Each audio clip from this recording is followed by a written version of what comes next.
Democrat candidate for president of the United States. I'll give you a second to come to. The border czar who couldn't find our southern border on a map of Texas now wants to be America's commander-in-chief. Kamala couldn't lead a campfire sing-along, let alone the country's armed forces. When they asked her about the gun. Yes. And she, yeah, I got a Glock. What kind? Yes. And her answer was, Yeah. And Those were invented by nervous white people around. Harris just got tag-teamed in the comedy octagon by Greg Gutfeld and Tyrus. And it wasn't pretty, more like bringing a water gun to a flamethrower fight. She got roasted from awkward laughs to political bloopers, with nothing off limits. And if you thought late-night TV was dead, this might be its resurrection tour. Buckle up, because this takedown made a demolition derby look like a polite tea.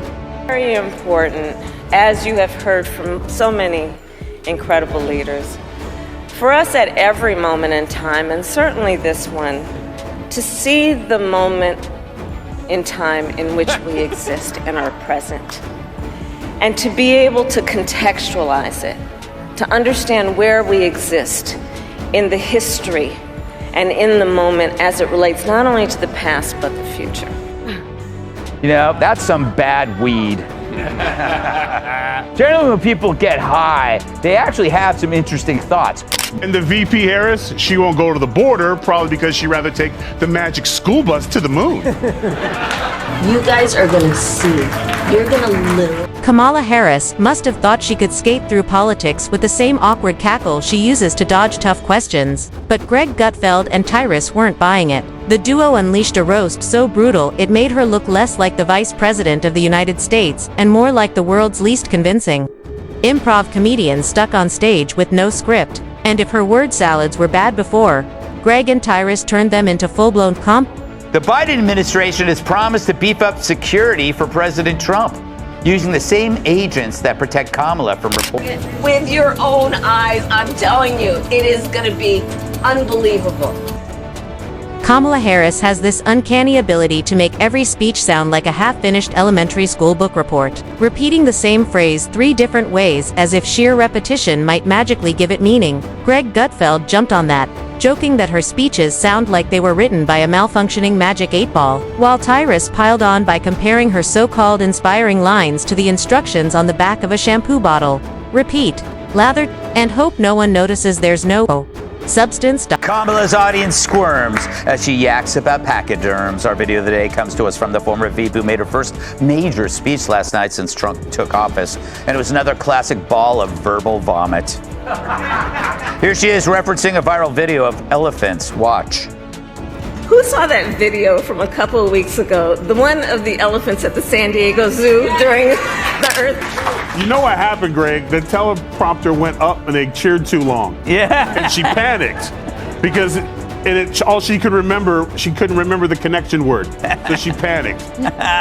This ain't close. And then there's the laugh, that infamous, high-pitched cackle that slips out every time Kamala's caught off guard. While most people handle tough questions with facts, she answers with something closer to a hyena choking on a kazoo. Greg Gutfeld couldn't resist mocking it, joking that her laugh has replaced sirens as Washington's official warning system, while Tyrus, in his signature deadpan style, said it's less a laugh and more like a car alarm that goes off if someone just brushes against Other.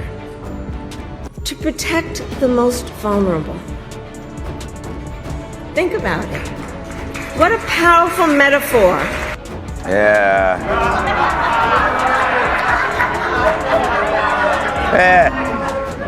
It's almost like they built a wall.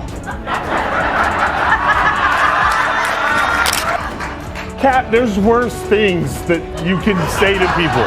Yeah. But I help people who harm people. God bless, good night. Kamala tries to project the image of a serious leader. It backfires. She leans in, widens her eyes, and delivers some vague, recycled line about working together for the future of tomorrow. Today, for the people who are the people of tomorrow, all while expecting applause. Greg Gutfeld mocked the moment by pretending to jot down notes as if she were giving a profound lecture, only to read them back and realize they sounded like an inspirational poster written by a cat. Tyrus doubled down, saying, "Listening to Kamala talk is like hearing someone try to explain the plot of Inception after 2 bottles of wine circular, and guaranteed to." So I have an actual copy of the book here. There it is, isn't that lovely? 107 Days. I wasn't sure if she actually had written the book herself, yeah, she definitely has. Check this out, huh? Look at that. With every copy, Fireball Cinnamon Whiskey. And then there's her recordo boy, her record which Greg and Tyrus tore apart like a buffet. She was supposed to be the border czar, but the only border she seemed to care about was the one on her cocktail napkins. Greg quipped that Kamala treated the border like a New Year's resolution enthusiastic for 2 weeks, then forgotten while Tyrus joked that her strategy was to laugh loudly enough and hope the problem got scared away. Spoiler, it didn't. Her defenders insist she's breaking barriers as the first female vice president. But Greg wasn't buying it, mocking the idea that simply showing up was enough and comparing it to bragging about being the first to bring potato salad to a barbecue. "It only matters if the potato salad is edible," Tyrus cut sharper, saying Kamala's biggest accomplishment so far has been proving that breaking glass ceilings doesn't make you qualified. It just means the janitor has more work to do. And when it comes to interviews, watching her in a sit-down Q&A is like watching a student bluff through a book report on a novel they never read. The stammering, the repetition, the wide-eyed grins, it's all there. Greg laughed that she treats every question like it's a riddle from a children's show, while Tyrus added that Kamala is the only politician who could make answering "what is your job" sound like a 3-part mystery. Kamala will ever hold public office again. Better not. I don't think you can come back from. It wasn't that she was outfoxed. Lost. It wasn't that she lost. I think you can certainly lose an election and run a good election. Didn't even have to try. Kamala provides the material herself. Every awkward speech, empty statement, and misplaced laugh is like a gift wrapped in incompetence. Greg joked that if late-night comedy ever runs out of material, all they need to do is hit play on a Kamala clip.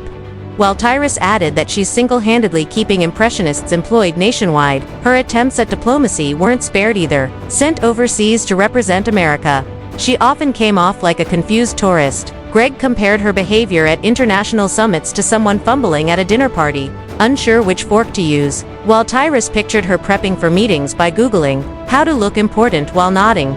The contrast between her role and her performance couldn't be more hilarious. She's the Vice President of the United States, yet every appearance feels like a bad audition for a reality show. Greg said it's like watching a stand-up comedian bomb on stage, but refused to leave the mic, while Tyrus compared it to a backup quarterback being thrown into the Super Bowl and nervously laughing instead of throwing the ball. The bigger problem, nobody takes her seriously, not her colleagues, not her staff. Not even the polite audiences clapping like they're at a kid's piano recital. Greg mocked that even the teleprompter looks tired when she speaks, scrolling slower out of pity, and Tyrus wrapped it up by saying her approval ratings are so low that even her laugh is starting to poll badly. Kamala's gonna write a book.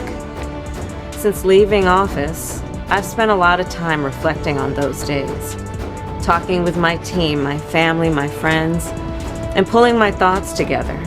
In essence, writing a journal that is this book, 107 Days. With candor and reflection, I've written a behind-the-scenes account of that. You know, she just slapped a cover around like a farmer's. The most brutal part of the takedown came when Greg and exposed the gap between Kamala Harris's image and reality.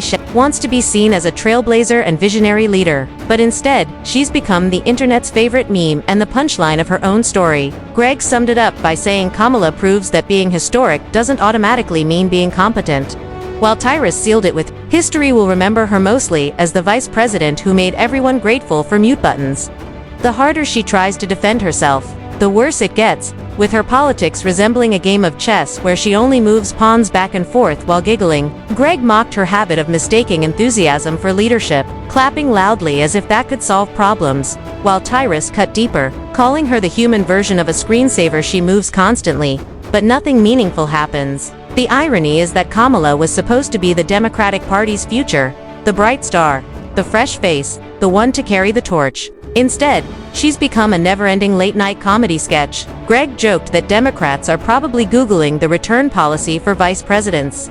And Tyrus closed with the punchline, No refunds, no exchanges. By the end, it was clear that Greg and Tyrus didn't just poke fun at her, they demolished her, exposing the emptiness behind the titles, the incompetence behind the smiles, and the chaos behind the laugh, proving that sometimes the funniest comedy isn't scripted at all, it's just Kamala Harris trying to do her job. To be safe from gun violence, freedom to have access to the ballot box, freedom to be who you are and just be.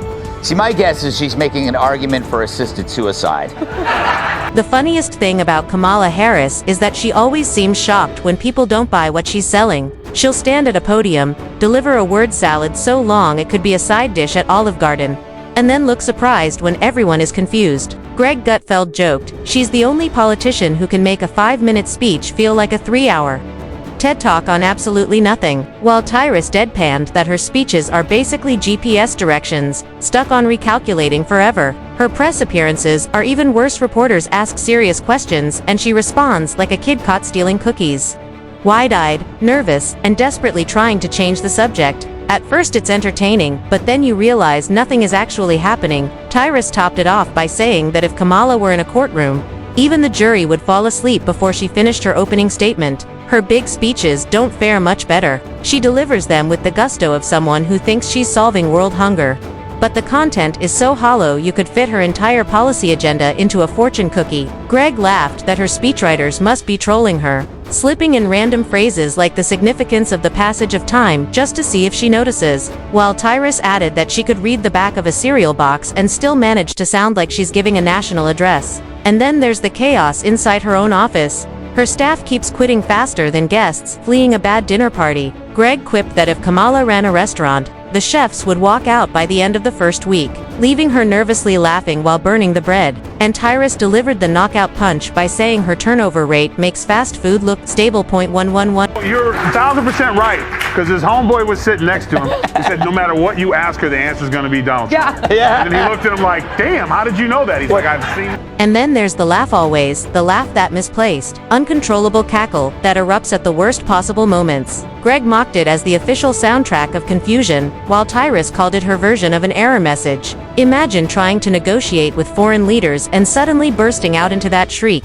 No wonder other countries look at America and think, these people can't be serious. Her foreign trips have become legendary disasters, each one feeling like the start of a travel vlog titled Confused in Europe. Greg pictured her in high-level meetings, doodling flowers in her notepad while pretending to follow along, while Tyrus compared her approach to diplomacy to a tourist, trying to order food in a country where she doesn't speak the language. Lots of nodding, smiling, and waiting for someone else to step in. He piled on by saying Kamala treats serious assignments the way high schoolers treat homework. Wait until the last minute, throw something together, then laugh nervously when asked for the work. Even her attempts to seem relatable backfire. Whether she's talking about her snacks, her playlist, or a personal story, it always lands awkwardly. Greg joked that Kamala trying to be relatable is like a robot trying to explain emotions, while Tyrus said she's the only politician who could describe her morning routine and still make it sound like an Run for California governor, but she's going to do this book. Do you think she's actually going to put anything truthful in it? In the book? Yeah. No, 2 words, ghostwriter. Even her ad for this was so obviously like she was reading it for the first time. Talk about robotic. We've written books and talked about it on air, and it is so obvious when you are talking about something you know and that you did. She's like, and this is that book, 107 days. I mean, it's horrible. And then there are the approval ratings. The approval ratings where Kamala has somehow managed to set records for which is no small feat given the competition. Greg joked that she's polling lower than cold French fries, while Tyrus added that even her laugh has better numbers than her leadership. When your biggest claim to fame is being less popular than the DMV, you know things have gone sideways. As Greg pointed out, history doesn't hand out participation trophies. And Tyrus drove it home by saying being first only matters if you actually accomplish something, otherwise, you're just the first one to trip over the finish line. Her attempts to project confidence might be the most unintentionally comedic part of all. She walks into rooms with a smile so stiff it looks like it's being held up with duct tape.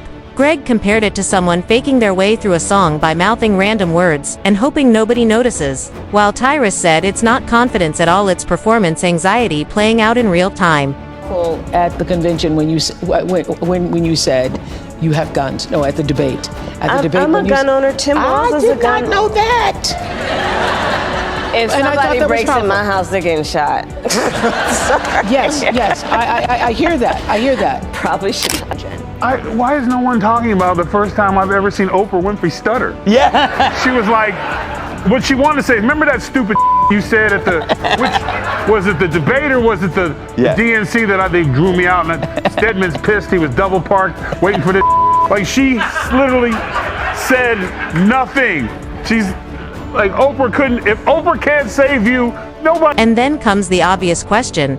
If Kamala can't even handle the vice presidency, how could she possibly handle the presidency if the moment came? Greg cracked that putting her in charge would be like letting a substitute teacher take over the nuclear codes, while Tyrus said the idea is scarier than any horror movie because at least horror movies end after 2 hours. Behind the cackles and cliches, they showed there's no plan, no vision, no clarity, just awkward speeches, failed responsibilities, and an approval rating that looks more like a weather forecast. The humiliation wasn't subtle, it was absolute. Greg shredded her speeches, her laugh, and her leadership failures, while Tyrus hammered home the awkwardness, emptiness, and absurdity. Together, they turned Kamala Harris into the political equivalent of a blooper reel, funny to watch, but impossible to take